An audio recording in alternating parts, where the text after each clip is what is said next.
Buenas tardes, vamos a ver al genio de la pintura barroca española y andaluza, Diego Rodríguez de Silva y Velázquez, que nace en Sevilla en 1599 en una familia, de hidalgos, no es especialmente rica, pero tampoco es especialmente pobre. Muere en 1660 y vamos a ver diferentes etapas estilísticas, sobre todo vitales, que van a marcar mucho el tipo de pintura que va a hacer. Lo tenemos ahí en un retrato que él se hace y que aparece en Las Meninas, que es su obra más famosa sin duda y que más relevancia ha tenido a lo largo de toda la historia del arte posterior y que ha sido luego, reproducida por infinidad de artistas de la época ya contemporánea, ¿de acuerdo?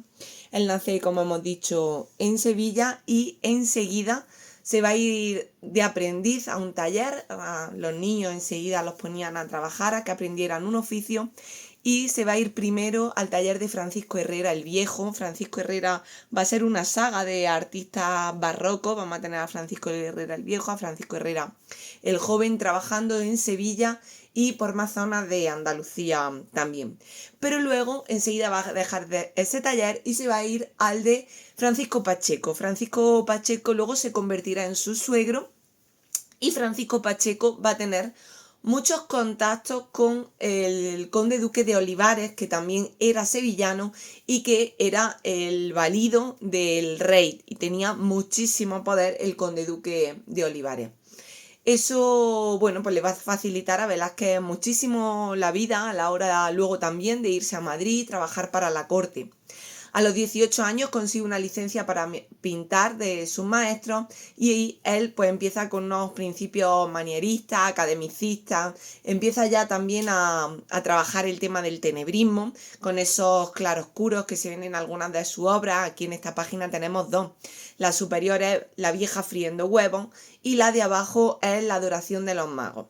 En la superior, pues podemos ver una escena cotidiana donde una señora está friendo, ahí vemos perfectamente los huevos, la textura que tiene ese aceite donde están friéndose los huevos, que parece que es real, ese niño que está también ahí, pues con una calabaza, parece que en la mano, acercándose para comer. Es una escena cotidiana donde vemos también una escena de bodegón, aquí en la parte inferior, ya que, pues se mezclan ambos escenarios.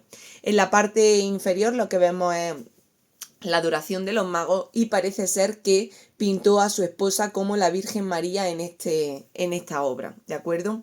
En este periodo, pues tenemos un tratamiento muy naturalista de los rostros, de los temas, bodegones con figuras, con retratos también, escenas religiosas. Aquí vemos otra escena de estas costumbristas, como es el desayuno, característica de este periodo, ya hemos visto, tenebrismo, fuertes contrastes de luces, de sombras, los colores bastante terrosos, amarronados, no vemos un blanco especialmente limpio, rostros muy individualizados, y lo que vemos también aquí es un estudio de las tres edades. Vemos al señor mayor, vemos al niño y vemos al joven, son las diferentes etapas de la vida. El mantel con esas arrugas, pues también bastante naturalista, y vemos aquí como este personaje está incluso mirando al espectador, haciéndole un gesto con el dedo. Ya hemos visto a la vieja friendo los huevos, ese capazo, cada uno con su textura, las cazuelas o las cazoletas que vemos ahí también metálicas, igual que este de aquí abajo, y esa textura que le da pues ese aceite en el que se están friendo los huevos, una escena pues de una familia pobre, sin muchos recursos. Famoso es también El aguador de Sevilla, donde vemos también la representación de esas tres edades con el niño, el adulto y el anciano. Vemos sobre todo aquí cómo consigue representar la transparencia del cristal. Lo hace con una maestría, para lo joven que es Velázquez en este momento, con una maestría alucinante, porque verdaderamente es que nos parece que el vaso es real. Lo mismo ocurre pues con las hendiduras que tiene este jarrón, aquí igual esta jarra con estas marcas de la cerámica que tiene, esos tejidos, esos contrastes de los diferentes tejidos de los personajes o la madera, que nos hace que sean muy realistas, que imitan casi a la fotografía, que todavía quedan siglos para que aparezca. Pues ya lo tenemos aquí en Velázquez. Velázquez además se le conoce como el pintor, pues un poco del aire, también por eso, ¿no? Por cómo consigue representar esa atmósfera. En esta época en Sevilla hay muchos barcos que se están yendo a América, bueno, para comerciar, a evangelizar también.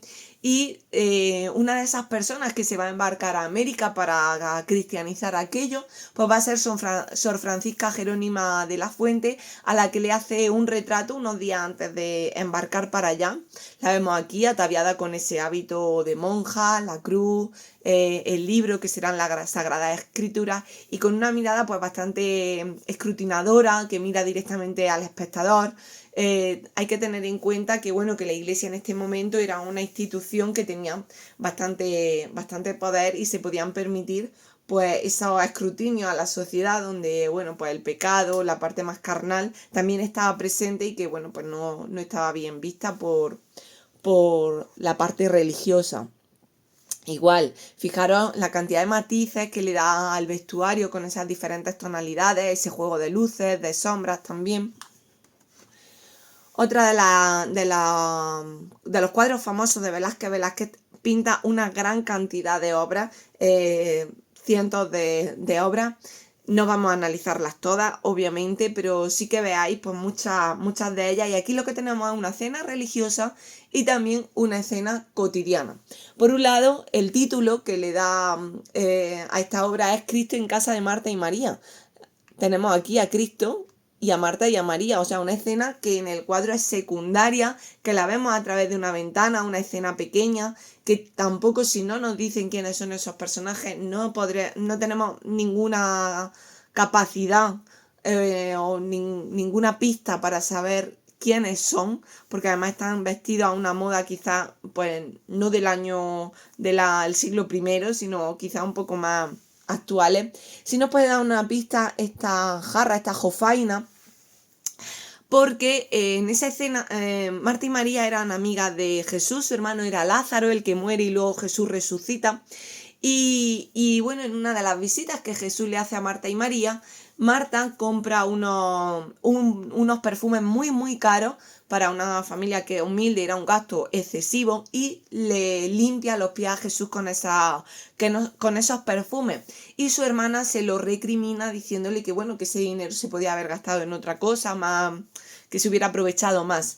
Y sin embargo Jesús le dice que ese dinero que está bien gastado porque está enjuagándole los pies, pues bueno, a Dios, básicamente. No se lo dice así con esas palabras tan claras, no recuerdo exactamente, pero bueno, es algo así. Y entonces, bueno, pues esta jofaina nos puede dar un poco esa pista para saber quiénes son, pero bueno, es algo muy sutil que se nos pasa desapercibido.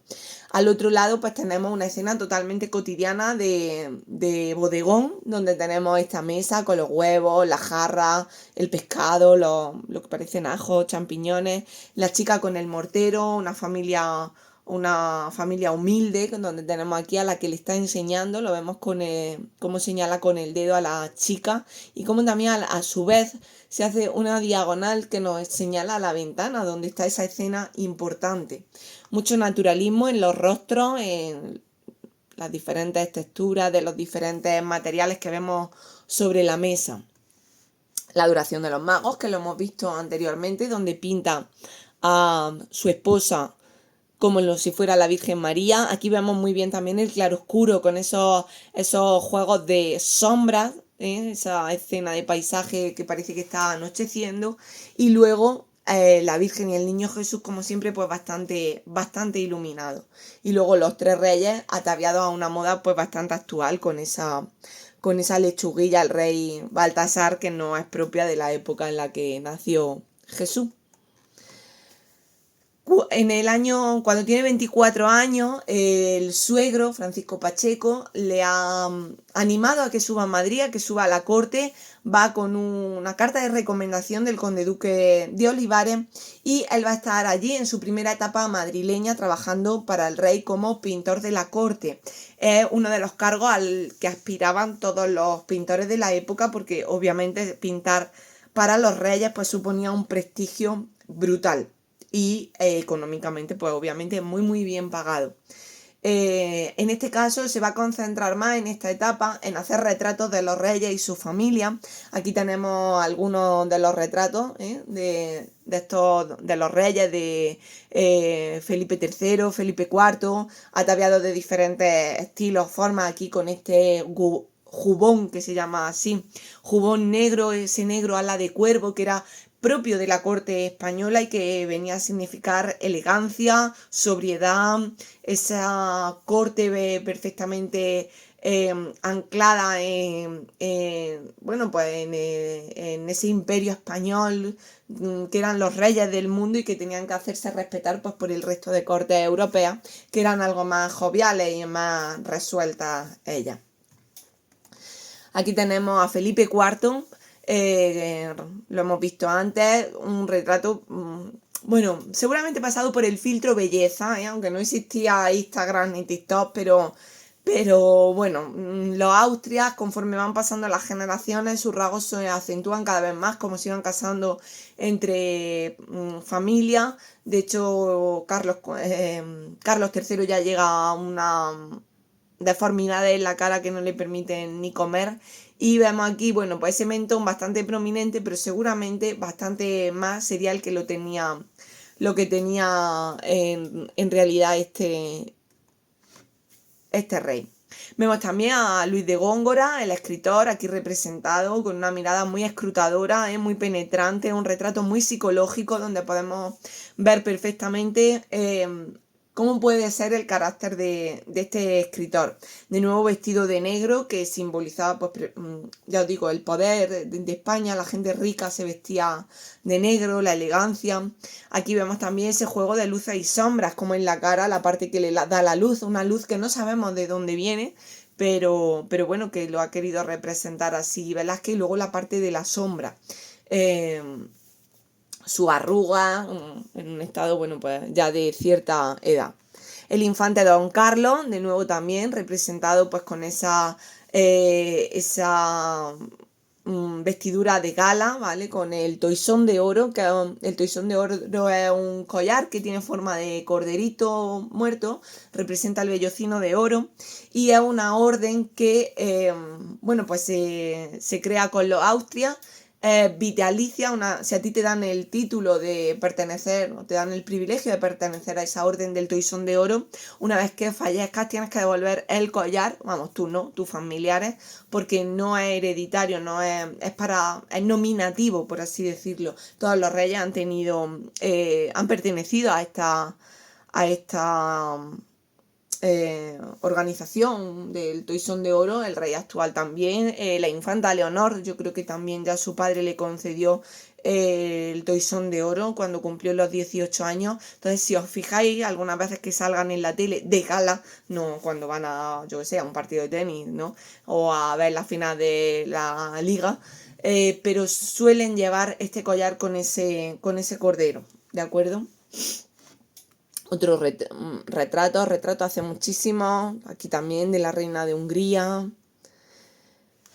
En la corte se va a encontrar con Rubens. Rubens va a ser, bueno, no su maestro, porque ya Velázquez a la corte llega más que enseñado, con un estilo totalmente definido, una técnica inigualable. Pero bueno, Rubens era mayor que él, llevaba también una trayectoria muy buena y bueno, pues ya estaba también trabajando para el rey. En este caso le dice a Velázquez que aclare su paleta de color, que utilice otros colores un poco más alegres, un poco más vistosos, y también que realice otro tipo de obras pues más hacia el humanismo, hacia la mitología. Y en este momento pues hace varias obras de carácter mitológico, como puede ser esta, que popularmente se llama Los borrachos, ¿vale? El título es Baco. Baco es, o el triunfo del dios Baco. Baco es el dios del vino y lo que tenemos aquí es al dios que además con un foco de luz, ¿vale? Para que sepamos que es un dios, que es una persona divinizada, semidesnudo, con esa corona con uvas que es la que caracteriza al dios Baco, rodeado pues de esa población alegre, contenta, porque están con bastante vino en su cuerpo, básicamente. De nuevo, a esos colores terrosos que no los va a abandonar nunca, en realidad es uno de los sellos de Velázquez. Pero bueno, vemos aquí como ya va introduciendo otro tipo de tonalidades, como el rosa de Baco. Aquí lo vemos algo más de cerca. También alguna escena, no de bodegón, porque no llega a ser un bodegón propiamente dicho, pero bueno, vemos por aquí algunos elementos pues, que son propios también del bodegón. Esos borrachos mirando directamente al espectador lo quieren hacer partícipe de esa fiesta en la que están sumidos. Y el dios Baco pues coronando a esa población embriagada por el alcohol. Una vez que está en la corte, el rey lo manda a Italia, ¿vale? Para que conozca, bueno, pues a los maestros italianos, lo que han estado haciendo allí, para que visite la Serenísima, que es la escuela de arte de Venecia, visitará Florencia, conocerá las obras de Miguel Ángel, conocerá Roma también y bajará hasta Nápoles, hará todo un recorrido de norte a sur y en Nápoles va a coincidir con Rivera, con el Españoleto. Aquí vemos obras pues también bastante diferentes, quizás la temática que nos tenía un poco acostumbrados, como en la fragua de Vulcano, que la tenemos justo aquí. Vulcano es el dios del fuego, él trabajaba en una fragua fundiendo el hierro y lo tenemos aquí endiosado, como si se acabara de aparecer a la gente que está trabajando en esa fragua. De nuevo, un color llamativo para el dios, mientras que el resto de personajes pues son así de ese color más terroso que a él le gustaba. Una escena también cotidiana en la que presenta al dios Vulcano con ese taller en plena actividad.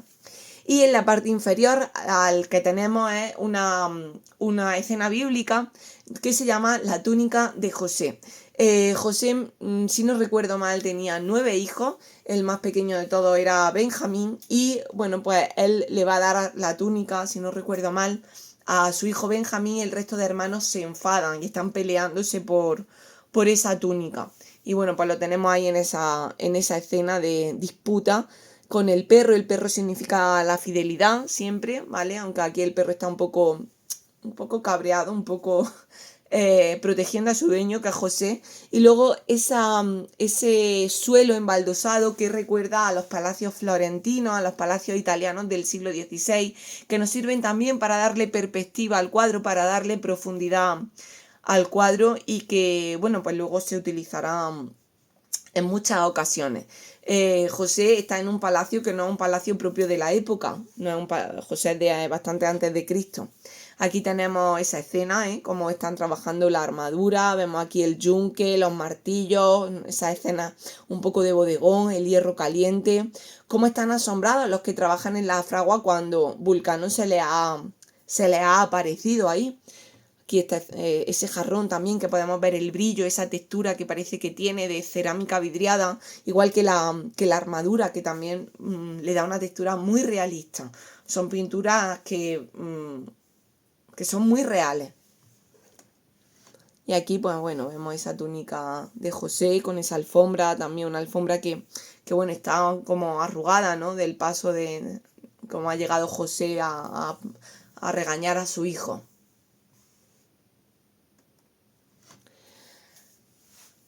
Vuelve de Italia, tiene que volver, vuelve a Madrid, ya ahí llega en un periodo de madurez bastante importante, llega ya como un triunfador, ya es muy conocido y una de las cosas que va a empezar a realizar es una pintura con una pincelada más suelta.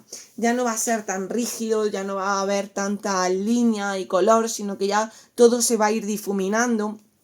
Las figuras pierden rigidez, los espacios se llenan de aire, que es lo que hemos dicho. Él va a ser el pintor del aire. Vamos a tener la perspectiva aérea, colores grises, ocres, suaves, que le dan mucha armonía, crean una atmósfera muy, muy realista en este caso.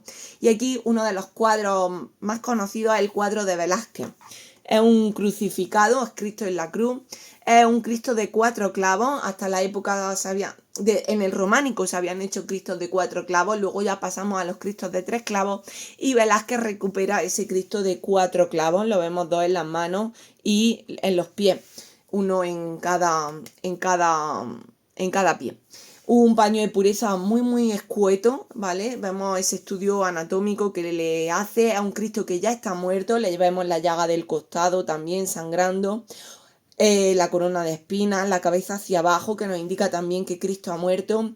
Y luego lo que vemos también es la aureola, ¿no? De que Cristo ya ha muerto, pero ha muerto en una muerte virtuosa, de ascender al cielo, de rey de reyes, y esa corona de espinas que luego se enmarca en esa aureola que le funciona también de corona.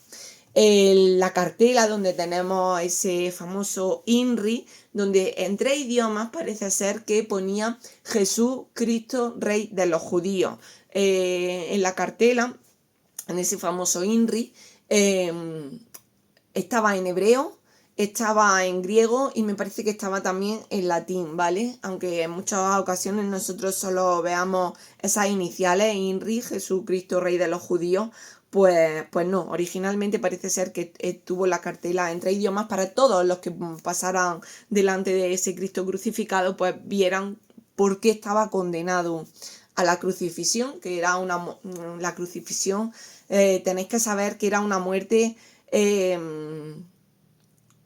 para gente muy humilde y era una muerte muy humillante también, ¿de acuerdo? Los romanos tenían muchas formas de hacer morir bueno, pues a los que no estaban acorde con el imperio y demás. Y bueno, la condena de crucifixión, que es la que le impone el tribunal romano a Cristo, pues eso es una condena de humillación total. Aquí de nuevo se dedica a los retratos, hace muchísimos retratos, tanto a los reyes, a los infantes, a las infantas, ¿vale? Y retrata también a los bufones de la corte. Los bufones eran normalmente enanos que se sacaban a las grandes convites para hacer, bueno, pues para divertir a los invitados, y también eran los que entretenían a los infantes, a los niños pequeños de los reyes. Va a tener también pinturas de género histórico. Esta es la primera pintura que se hace de género histórico desde la época romana. Los romanos hacen relieves históricos, si os acordáis de la columna trajana, o de esos relieves de las batallas que se hacían también incluso en Grecia, en el Partenón teníamos relieves de estos. Luego ya este tipo de pinturas se abandona y Velázquez las recupera en este cuadro, que es la rendición de Breda, también conocido como la Lanza.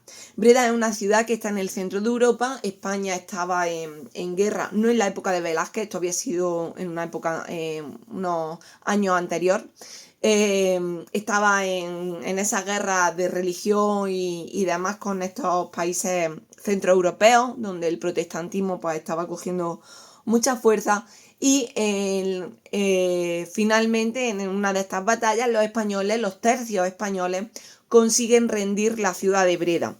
Aquí tenemos a esos tercios españoles aquí con las picas en alto, ¿de acuerdo? En formación como signo del respeto al ejército que ha perdido, que es el ejército de Nicolás Nassau, que lo tenemos aquí arrodillado, entregándole las llaves al duque español, si no recuerdo mal, era el duque de Lerma, ¿vale?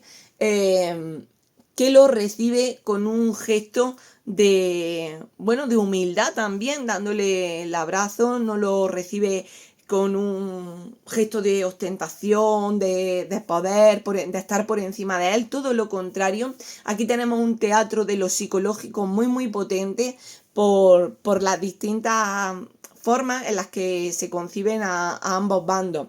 La parte que ha perdido, ¿vale? Breda, los soldados de Breda, los soldados flamencos, los tenemos aquí con ya desarmados. Fijaros, no hay lanza en alto, las pocas que hay torcidas, mal puestas. No distinguimos tampoco los rostros, salvo este que tenemos aquí, el que está mirando al espectador. El resto están de espaldas, mientras que los españoles sí que están mirando de frente a la cara. Y luego pues detrás esa ciudad de Breda ya quemada, devastada. Y lo que decíamos, como Nicolás Nassau le está entregando las llaves de la ciudad, rindiéndose en este momento. Y como los tercios están ahí en plena formación con sus picas alzadas. El conde duque de Olivares lo tenemos aquí a caballo. El duque conde de Olivares tuvo tanto poder, luego acabó muy mal, no sé, me imagino que en historia un poco lo habrán dicho. Acabó totalmente quitado del poder, pero hubo un tiempo que tuvo mucho poder, tuvo tanto poder que él se creyó el propio rey y eso le hizo que luego la caída fuera bastante importante. Aquí lo tenemos con el caballo con las patas alzadas. No es habitual porque él no muere en un campo de batalla, pero bueno, Velázquez lo retrata así, con mucho movimiento, con esa armadura tan recargada, tan lujosa, porque ya le hemos dicho, tenía muchísimo poder. Y luego este cuadro sirve de inspiración para un cuadro que se le hace a Napoleón. A Napoleón se le pinta, se le retrata también así, cuando va a cruzar los Alpes, con un caballo con las patas levantadas, desbocado, símbolo pues también un poco de eso, del poder del emperador de Napoleón. Isabel de Borbón a caballo, otro retrato. Estos retratos se hacen para el Salón de Reinos del Alcázar de Madrid. Todavía el Palacio Real no existía el Alcázar. El Alcázar luego con Carlos III se quema, sale ardiendo el día de Nochebuena y muchos de los cuadros de Velázquez se perdieron entonces. Otros se consiguieron rescatar, algunos de estos los tenemos, gracias a Dios, pues en el Museo del Prado. Y bueno, pues para el salón de reinos, los salones, Velázquez, pues para decorarlo, hace toda una serie de retratos de la familia real. Y aquí la vemos a ella paseando en el caballo. Fijaros en la tela, qué lujosa, que él también incluso lo que cubre al caballo con esos bordados, lo que se le pone a las riendas del caballo también bastante lujosa. También se está haciendo en este momento el Palacio del Buen Retiro, donde hoy está el Parque del Retiro. Eso era un pabellón de caza donde los reyes iban a cazar, y allí se hace un pequeño palacete de verano para estar allí más cerca, más fresquito, y que es precisamente donde hoy en día está el Museo del Prado, donde está también los Jerónimos, la Real Academia de la Lengua. Todo eso pertenecía al Retiro. Y ahí se va a hacer también pues un pequeño palacio para pasar ahí el verano. Y también se va a decorar con este tipo de obras de Velázquez. Retrato ecuestre de Felipe IV. El príncipe Baltasar Carlos, de nuevo, otra obra ecuestre. Cazando, digamos, acabo de comentar que el Jardín del Buen Retiro, el Parque del Retiro, era un pabellón de caza, era un sitio de caza de los reyes, y a ellos les encantaba, a Felipe IV, a Felipe III, a Carlos III, todo esto, le encantaba la caza y se retratan también pues en estas posiciones de caza. Aquí igual, el príncipe Baltasar Carlos de caza con sus perros. Un retrato de un jiennense, Juan Martínez Montañera, de Alcalá la Real.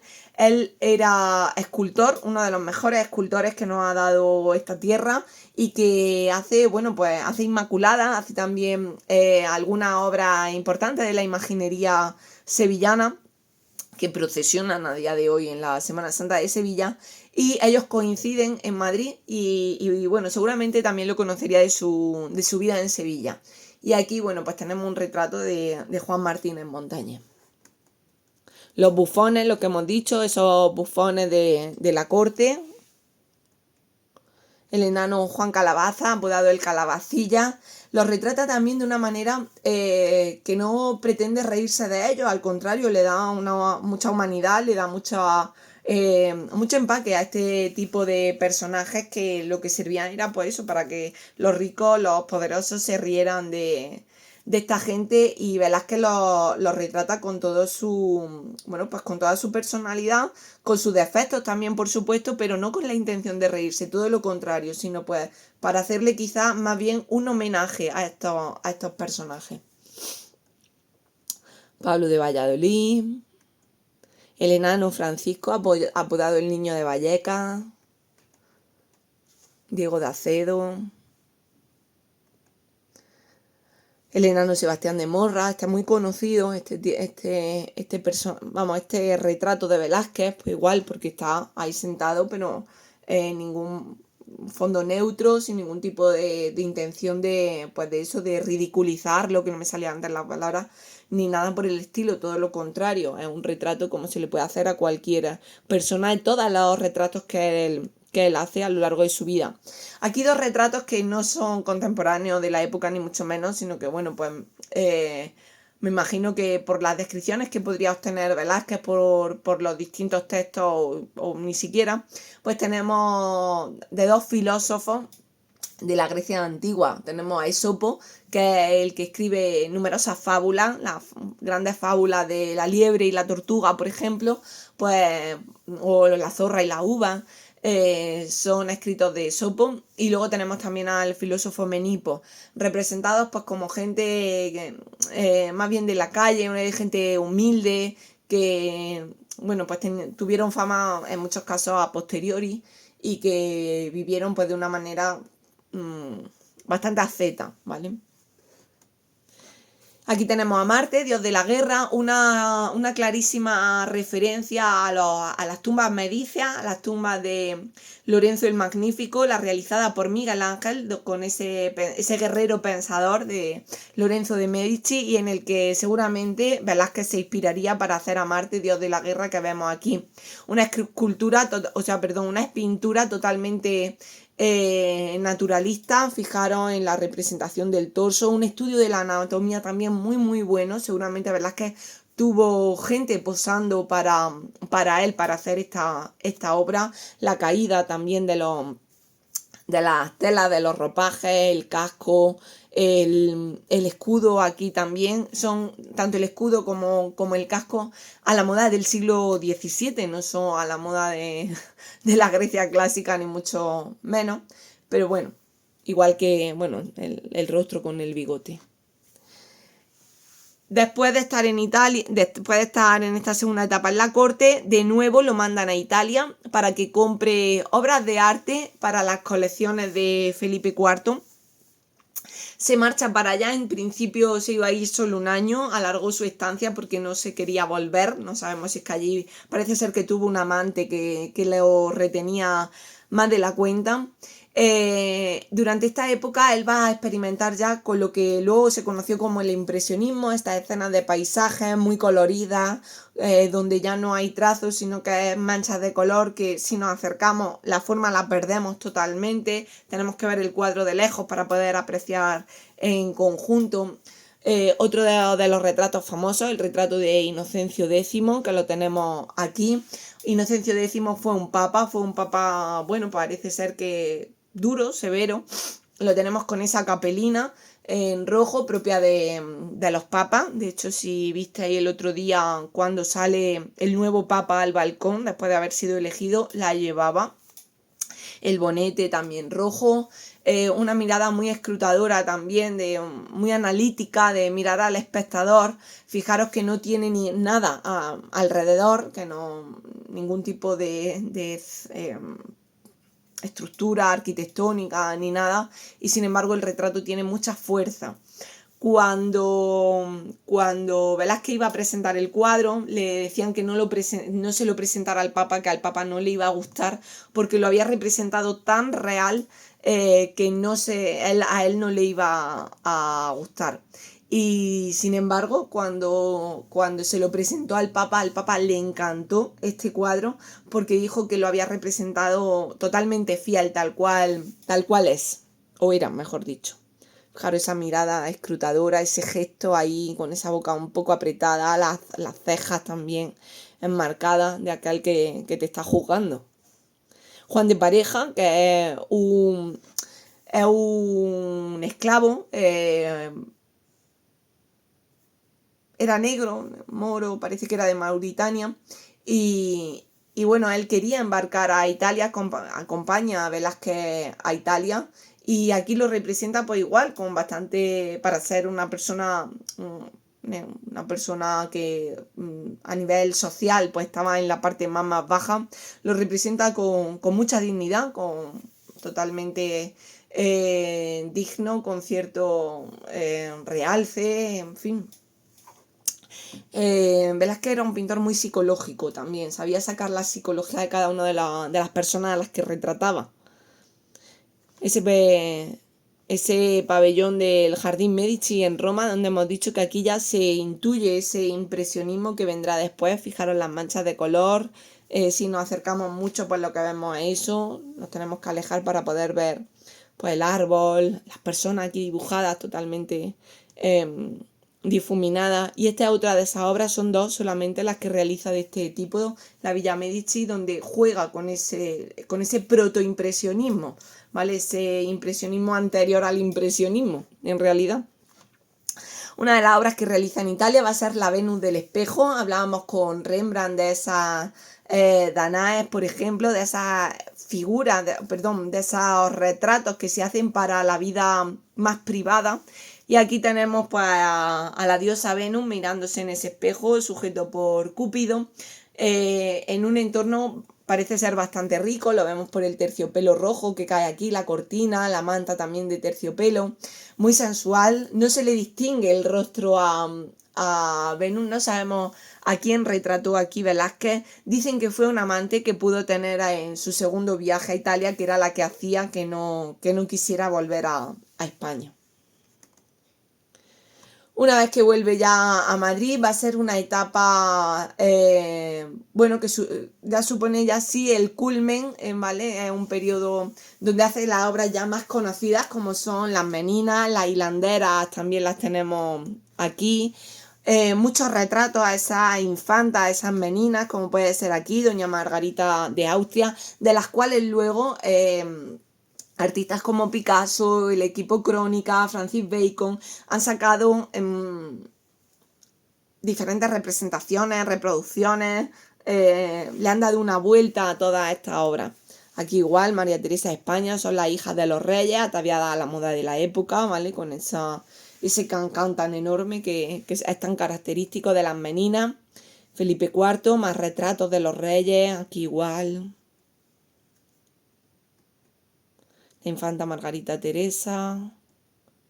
Y ya nos vamos a las Meninas. Las Meninas es un cuadro que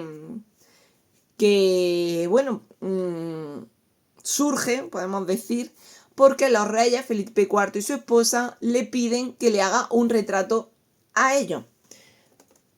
Perfecto, Velázquez los va a retratar, va todos los días al estudio, a las estancias donde va a realizar ese cuadro y empieza a hacer la obra de las Meninas.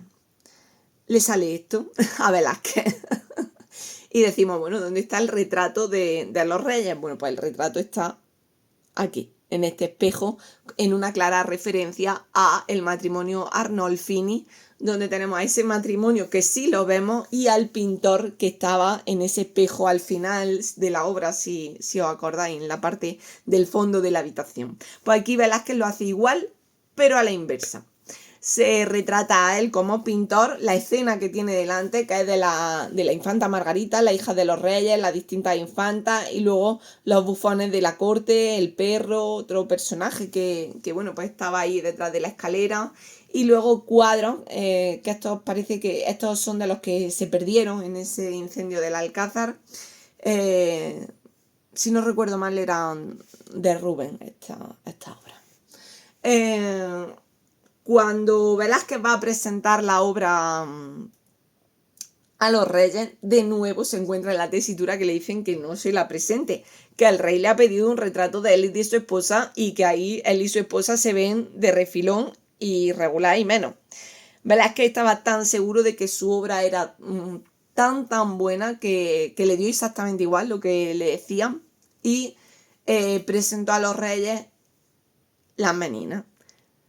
A los reyes les encantó la obra, les encantó porque aunque ellos, bueno, apenas salían reflejados en este espejo, pero las que salían eran su hija, en concreto su hija, una de sus hijas favoritas, que era la infanta Margarita, con lo cual salieron impresionados, encantados con la obra y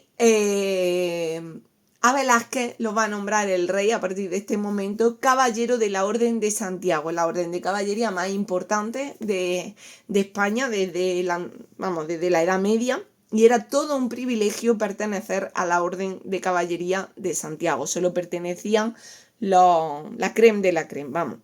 Y dicen que, bueno, después cuando ya le conceden este título y le dan este título, cogen un pincel rojo y le hacen en el pecho a Velázquez la Cruz de Santiago, para que ya quede para la posteridad que él es caballero de la Orden de Santiago desde este momento. La tenemos justo aquí. Esa cruz. Luego, bueno, pues juega también mucho ya con el difuminado, ya no hay tanta precisión en la pintura, ¿vale? Ya nos van anunciando que todo esto se va a ir perdiendo. Fijaros la paleta de color, que son manchas e incluso ese dedo bastante difuminado. La princesa Margarita, pues igual, las manos de su hermana, las flores, todo eso son manchas de color al final, no llega a ser un trazo firme y conciso. Otra de las obras de esta época, una obra doble, que son La hilandera o El mito de Aracne. Una obra que, bueno, tiene mucho simbolismo, ha tenido mucho misterio a lo largo de la historia. Aquí vemos también cómo ya consigue representar ese aire con esta rueca que está girando, ¿no? Y vemos cómo gira perfectamente, cómo consigue darle movimiento a través de la pintura a esta rueca. Tenemos dos obras, por un lado un taller de hilandera, un taller de chicas que están tejiendo. España era muy poderosa en el tema de los tejidos y las tenemos aquí. Pero por otro lado, en el tapiz de atrás está el mito de Aracne, que fue una disputa que hubo entre la diosa Aracne y me parece que era Atenea. Y donde, bueno, pues estaban disputándose, perdón, Atenea no, Afrodita, quién era más bella, y Aracne pues se ve que era bastante bella. Y al final, bueno, pues en esa disputa gana Aracne y la diosa la condena a convertirse en una araña y a estar continuamente tejiendo. Y parece ser que aquí también, en esta hilandera, pues tenemos a esa diosa Atenea tejiendo, representada como una anciana, pero luego asoma un pie de joven, de representar una diosa joven, guapa, en fin, y esa dicotomía entre la vejez y la juventud, la belleza de la juventud. Más obras de la infanta Margarita, el